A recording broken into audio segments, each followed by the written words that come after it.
The all-new FreshBooks is not only ridiculously easy to use, it is also packed full of powerful features. It all starts with invoicing, but actually FreshBooks has so many features to help keep you organized and streamline the business side of being a freelancer or a small business owner. The FreshBooks dashboard has been curated to answer the one burning question for any small business owner: how is my business doing?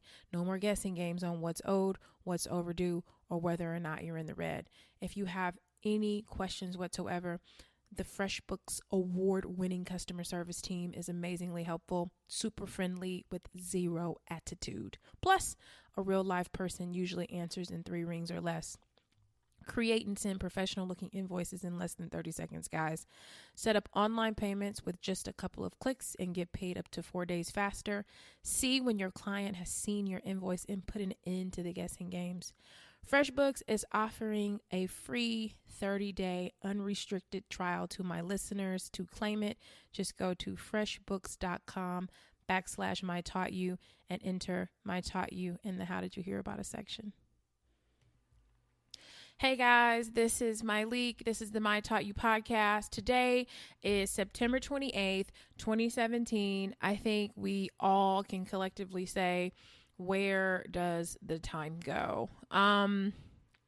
I went on my social media yesterday and today. If you aren't following me, I am on Instagram at Myleek, MYLEIK. And I'm also on Facebook. I have a fan page where I have been asking questions and actually have been able to answer them in the comments. I find that it's so much easier to type out answers. So if you aren't following me on that Facebook page, go ahead and find me there. And I post articles and I answer questions. So that's that. The majority of the questions so far have been about my pregnancy, which I don't know if you know this, but I announced it a few weeks ago that I am expecting a child, a human being. So most of the questions have been about that. They have been about my journey to pregnancy, my journey to motherhood, my feelings about motherhood, joy after loss, pregnancy at a mature age, what sort of diet and exercise I've had, how I came to the decision to become a mother, what my visions, fears, and expectations are as I enter this next phase of life. So I pretty much sort of mashed up all of those questions. I pretty much pulled sort of like the highlights out of a lot of the questions that I got, and I made some notes. Now, I haven't really shared much about my pregnancy for a few reasons. I personally take issue with society's obsession with marriage and children. I really, really do. I don't like the pressure that I feel like women feel, especially I feel like us women of color. I don't like how much like marriage, getting pregnant is like an accomplishment unless, you have been infertile. I totally get that, but it's like we give so much praise and that this is my own personal issue, but I do like it kind of bugs me a little bit because I'm just like, wow, a woman can accomplish so many amazing things in her life, and it's not until she either gets married or she gets pregnant that we like say whoa and celebrate her. There's also a thing I feel like motherhood is so sort of, the baby bump is so exciting, and there's a level of social prestige that comes with it. And I think motherhood is more about the hard task of raising polite children, who will go on to become responsible and thoughtful adults. I see this as the most important task of my life, and the truth is that it's absolutely frightening. Some days I ask myself, can I even do this? This is obviously a rhetorical question, and I'm not exactly seeking encouragement. It will all be fine. These are my real feelings. And I also find that, like, I am one of those kind of people who isn't always looking to end my pain or suffering, if you will. And you're probably like, what the heck is she talking about? But sometimes if I say, okay, due to this pregnancy, I'm going through whatever, I feel like everyone is in a rush to like give you their anecdote. And sometimes I'm okay with feeling bad. Sometimes I'm not in a rush to take the Tylenol or to find, or to have the ginger gum. Sometimes I'm actually okay with feeling some pain and going through some suffering, just because I think it's just good for me as a human being to not always try to sort of soothe or make myself feel better. A little bit of pain isn't going to kill me. I also have been pretty sick for the most part, and I hate to be a person that's constantly complaining. I'm lucky that I get to do it every day at home. Every day at home, I'm constantly complaining about how awful I feel. My latest drama this morning was that I had a headache, like a bad headache from about 3:30 a.m. until about 9, like a nonstop headache. And so every time I'm asked how I feel, I always say the scale is 1 to 10, 1 being terrible, 10 being amazing. I never feel amazing. Most days I hover in the 4 to 7 range. I have some good moments though, and on those days I cherish them. For the question of like the decision to start a family, deciding to start a family was a long, drawn out conversation between my partner and I. Mostly focused on whether or not we wanted to do this. We both didn't know for so long, but I felt like it was a conversation that should never be taken off the table until we knew for sure it was a definitive yes or no. So it is something that we constantly talked about, not daily and probably not even monthly, but often. Like I felt like it was something that due to my age, I was like, I need to come to a clear conclusion. So as life would have it, we read and discussed. And one article that really helped, I think it helped both of us, but I think the article that really helped me was a Q&A with one of my favorites, Cheryl Strayed, where a guy called in saying, he didn't call in, he wrote in, basically saying he was 40 or 41 and didn't, what happens when you're not lucky enough to just know that you want children. And so Cheryl's answer, which I'm going to read to you, it's very long. So if you want to find it, you can just Google Cheryl Strayed. What did I Google? Cheryl Strayed. Like, I don't know if I'm ready to have a child. I'm sure that'll have it. It'll come up. It should be the first thing if you do that. But anywho, Cheryl says, if a magic baby fairy had come to me when I was childless and 34 and promised to grant me another 10 years of fertility and good knees so I could live a while longer in the serene, feline-focused, fabulously unfettered life I had, I'd have taken it in a flash. I, too, had spent my adult years assuming that someday, when it came to becoming a mother, I'd just know. I, too, placed myself on the leave me the fuck alone end of the grand gradient of the human condition. I decided to become pregnant when I did because I was nearing the final years of my fertility, and because my desire to do this thing that everyone said was so profound was just barely stronger than my doubts about it were. What don't you know? She says, make a list. And this is something that we did. Write down everything you don't know about your future life, which is everything, of course, but use your imagination. What are the thoughts and images that come to mind when you picture yourself at twice the age you are now? What springs forth if you imagine and you can say at the time, my 70-year-old self who opted to keep enjoying the same life, and what you picture the 70-year-old self with a 39-year-old son or daughter. Write down same life and son or daughter, and underneath each, make another list of the things you think those experiences would give to take from you, and then ponder which entries on your list might cancel each other out. Would the temporary loss of a considerable portion, your personal freedom in middle age, be significantly neutralized by the experience of loving someone more powerfully than you ever have? Would the achy uncertainty of never having been anyone's mother be diffused by the glorious reality that you got to live your life relatively unconstrained by the needs of another? What is a good life?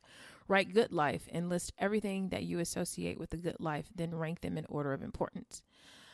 Have the most meaningful things in your life come to you as a result of ease or struggle? What scares you about sacrifice? What scares you about not sacrificing? So went through that, made lists, thought about it, and sort of came to the conclusion that maybe you aren't 100% certain about whether or not to do it, but to think about your, doubling your age, thinking about my math is terrible, but it would be 76. I'm 38. 76-year-old life would be by then. So we decided that 2017 was the year to at least try.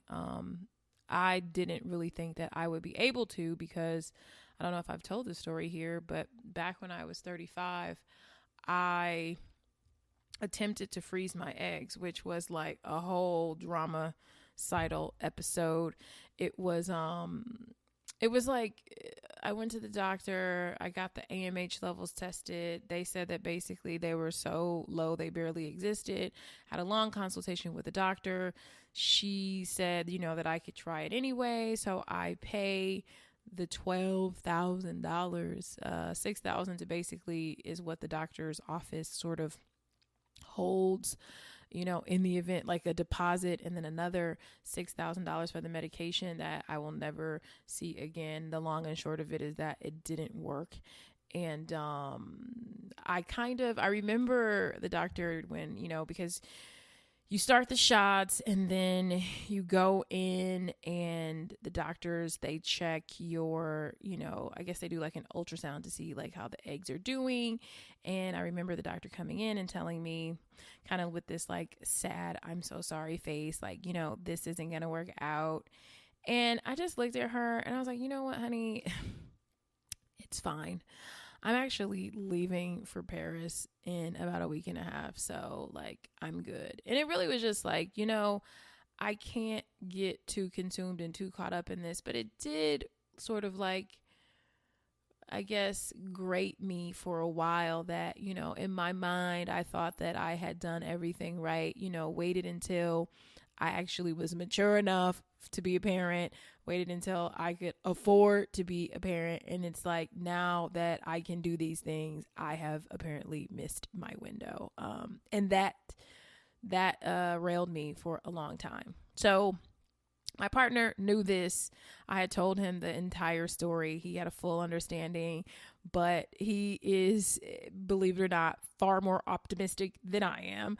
So he goes, I hear you. I know what you're saying to be true, but why don't we just try anyway? So we did. And this was after I had actually planned my Tatsu retreat. I really didn't think it would happen. So I obviously carried on with it. And I also had come to the conclusion that if it wasn't going to be like, if I was going to allow that to stop me, then it would be something else. Like there was always going to be something big happening that would make me feel like it was bad timing. And so I said, you know what? Moving forward, and I am going on the retreat. I'm really excited to do that as well. So what did I do? I purposely decided to try to slow my body down by not traveling for the first 90 days of the year. I needed that for myself and to actually be around to do the kind of things you need to do to make babies. Lots of eating at home, lots of enjoying my home and enjoying the life that I work to build. The plan was to not, I'm not a fan of, I totally respect people who count the days and what is it, ovulation and all that, but I just knew that I was not going to be good at that. So I kind of just guessed. Classic. I kind of just guessed and was like, I think this is the time. It may or may not be, but I felt like that worked best for me. And obviously everybody's got to do what works for them. So long story short, I was shocked to learn that I had conceived in April. I was even more shocked when I miscarried at the end of May. You can imagine how floored I was when I found out I was pregnant again in July. I had 1 month off. I have been pregnant for most of 2017, you guys. And not just that, I have been experiencing early pregnancy for most of 2017. While I am grateful as hell, I am also very salty. So you can be both. So that has been, I mean, I have just, in general, it has been a very different sort of year for me. An emotionally, I guess you can say, taxing kind of year, because even in the positives and the negatives, it's still a lot to process. I got very lucky with the medical care that I have been able to receive because I was on the heels of a miscarriage. What was crazy is that I miscarried, and then I connected with someone who connected me with a doctor who was difficult to see, but she was like, I think her office said she could take me in like 6 weeks. So I miscarried. A couple weeks later, I make the appointment because I wanted to go in and have a conversation with her and kind of be like, is there anything wrong? And by the time I made it to that appointment, I was pregnant again. And so because of that, she sent me through a series of tests, which was amazing. Like, I literally was in the office for forever. And from there, I got referred to a perinatologist who's like a specialist with babies, like for high risk. So because I am 38, I am considered high risk. And through that office, I was connected with the midwife who has been amazing. And so I really do feel like the stars have so far aligned this time around in the amount of care that I have been able to receive and the type of care that I have been able to receive. So that part is a plus. And it's not just about, sometimes it doesn't matter how much money you have or how much access you have, finding good health care, like people who care is difficult. So I feel very lucky. The very first time I met with my midwife, she gave me like a hug. We talked for hours. And so it really sort of like eased my mind about a lot of things. As far as loss, I'm still very nervous. I think about having to go back and tell everyone bad news. I do think about that, but the way my mind is set up is that I can't allow that fear to rule me. If I have to come back and say that, I have to come back and say that. And I think that that's the most difficult thing. Like, the hardest thing I think with loss for me is how women feel about it and how common it is, right? Like, the minute that you start to talk about it, not everyone, but so many people will tell you, oh my God, I miscarried, or this happened or that happened. And we found out, like, when I talked to my parents and my partner talked to his mom, like, that she had experienced loss and my mom had experienced loss. And so I feel like the more we talk about it, the more we realize that, like, we aren't alone, and not feeling alone in something is really, to me, it's comforting. So that was one of the reasons why I wanted to just go ahead and just like, I'm going to get it out there. I'm going to announce, and I actually have some speaking engagements coming up. And I think at this point, it's very difficult to hide my stomach. So I was like, let me just tell people so I can move on with my life. But the fear exists, but we do it anyway. And bravery is like, we'll do what we have to do if we have to do it. Talking about the loss with my mother and father is really how I managed to get the most comfort. What was so crazy is that when I told my mom, so I told both my parents that I was pregnant, then I told both my parents that I wasn't. And my parents are divorced, so I told them separately. And so when I called my mom was one of the first people I called when I found out I was again. And my mom was just like, wow, she was like, yeah, I figured you would be because, I had a miscarriage before each child that I had. And I'm just like, really, Mom? Like, why didn't she? I felt like I could have used that news when I had the loss. Right.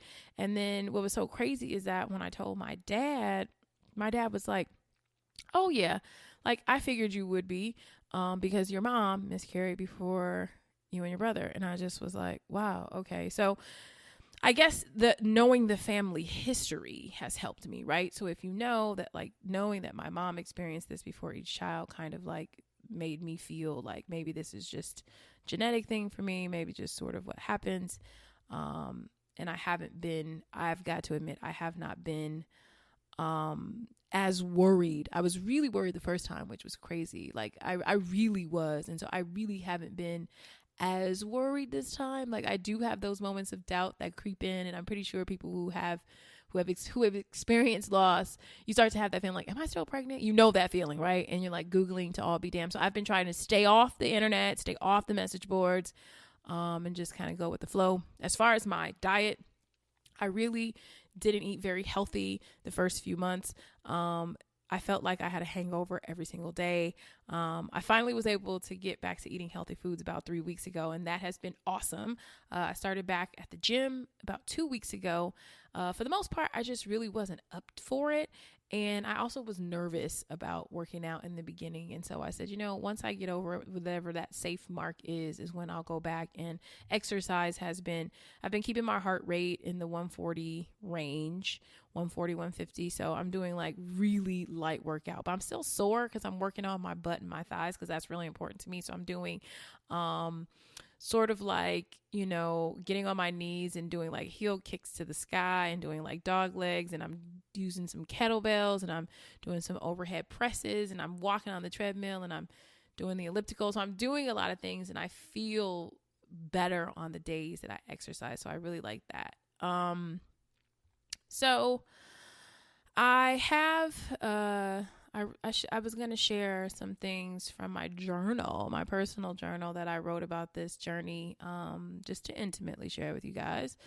So on the day that I miscarried, I wrote in my journal, I am disappointed. I don't know that I'm sad. I almost don't even feel like I have the right to be sad. I have never been one of those I deserve kind of people. I would like, and then I put fill in the blank. And if you see fit for me to have it, I will accept it. So, ... it's over for now. And that's pretty much that was the only thing that I wrote in my journal that day. And I am that kind of person where I was deeply disappointed, but, I didn't feel like I had the right to be sad, which I'm pretty sure is debatable depending on who you are. But I felt like whatever I'm supposed to have, I will have it. Your will be done. So if you see fit for me to have it, I will accept it. And if I don't, I will be just fine. So then 2.5 months later, I write, I am 7 weeks pregnant. When I think about when this may have happened, it had to be just before the 4th of July, somewhere around there. It had to be then. Yesterday, I went to a very long doctor's appointment with tons of tests, and I'll wait until Wednesday for the ultrasound and to meet with the high-risk doctor. Your will be done. Later on, I go on to write, we are all so excited to meet this little baby. I still can't believe that my 0% confidence in having my own biological child would happen like this. How can you not believe in miracles? This is the part where you say, I know this was all you and none of me, and for that I'd like to say thank you, Lord. I think I'll announce next Saturday once I'm completely out of the first trimester, which I can't seem to figure out. Is it after the 12th week or the 13th week? And so that's kind of where I left off with that. And for those of you that know, I announced a couple of weeks ago. I guess to wrap it all up, I am very much looking forward to this. I am so curious to see how this next act of my life is going to turn out. I feel so incredibly lucky to have a partner that I know will be amazing at this and that has been holding me down all throughout this very exhausting already pregnancy. I already thought he was great, and then he went to a new level once we learned I was expecting. This baby is so lucky. So gifts have already begun to pour in. I feel like every day I go to the mailbox, there's something new for this child. With two parents that are used to shining in our own respective fields, it is exciting to be in the background supporting this new light. Thank you very much. So that is it so far. I'll continue to share more as I feel comfortable. So thank you very much. Next question comes in. She says, "Hey, my league, you may have answered this before, but I would love a podcast or advice solely on how to stay focused and motivated when you are your own cheerleader, when your bosses don't care, or your family and friends don't understand, etc." So this is what I have to say, Erica. I learned a long time ago that if I was only going to work for applause, I'd never get anything done. A lot of times we think we've done something so amazing, and maybe our boss or whoever it was just didn't find it to be that great, and maybe it wasn't. That's okay too. I think a lot of times, and somebody else wrote this on the Facebook, is like we go to work and we do things, or we chime in, or we help out, and if somebody's not like giving you a gold medal or a gold star every time you do something, like you're feeling a little bit hurt. And the truth is that like that's what you're getting paid to do, right? That is the job. And so getting praise, but most of all, being validated feels good, but it's not necessary. You have to learn to appreciate yourself. I am very good at giving myself props. My mom always teases me, don't pull a muscle patting yourself on the back. I think it's something that I learned to do as a child when I got straight A's and no one seemed to make a big deal about it. I made my own big deal about it. I'm amazing. Who can see me? Nobody. I still say that to this day. I've gotten so good at it that I get nervous when people notice me because I'm so good. I have gotten so good at giving myself praise. This is your life to live. I'd also challenge you to let go of the notion that the boss doesn't care unless they've said that to you. If they haven't, stop making up stuff. You honestly don't know. You think the boss doesn't care. You aren't sure, and until someone says something directly to you, consider it unsaid. We will ruin ourselves creating thoughts for others. Our family and friends won't always understand our life because they aren't living it. You won't always understand theirs. So stay focused on you. You can't play and win your game swinging your neck around, worried about everybody else. Alrighty. Next question was, I'd love to hear about the HR component of being a boss. With being a young boss, how do you create boundaries with your employees that aren't too distant, but also does not promote friendship? Can you be friends with your employees? When do you think it's time to cut someone versus promoting? Tips to keep the team engaged and fired up. So, quick answer is boundaries were super important, yet very difficult for me to learn at first. And a lot of times my therapist would always say to me, Myleik, you're new at this and you are learning on the job. And so I think a lot of us have to give ourselves grace in general if you are learning on the job. That does not mean that you're not going to get bruised along the way, but that there's only one way to learn, and that's basically by doing. So I made a lot of mistakes. I'm better. I'm not perfect, but I'm better. The hardest thing about being a young Black woman and hiring other young Black women is what I like to call the homegirl effect. It's like, I look like your friend, but I'm not. The same thing goes for like people pitching me things online, is that I can't tell you how many times I get DM'd, hey girl, hey boo, and then asking me for resources. And I'm just like, would you approach any other company or professional this way? And I'm certain that you wouldn't. And so I think it's very hard to, keep the lines clear, even if I'm in a casual environment. I used to go on tour with rock stars. Just because people are casual doesn't mean that they don't deserve your respect. They're still paying you. So I respect my employees. I like to know how they feel and make sure they aren't going through any serious life crises. I do not hang out with them outside of work, but I have invited them over to my house for holiday parties, and we've done cool things at work and after work. I have gotten personal from time to time because we spend a lot of time together. You just always have to know in the back of your head that at any time you may have to have a really hard conversation with someone, and you don't want to cross the line to the point where you feel like you can't have it. Something that took me a while to learn, but I've gotten better at. Establishing criteria and measuring against the criteria is always the best when making decisions of advancing or cutting someone. As far as keeping people engaged and fired up, that's still a forever work in process for me, because work is work, and some days it isn't necessarily fun for me, but it must be done. I try to plan things and celebrate and provide opportunities to learn and just say thank you as often as I can. So that is my quick Q&A podcast. Thank you for listening.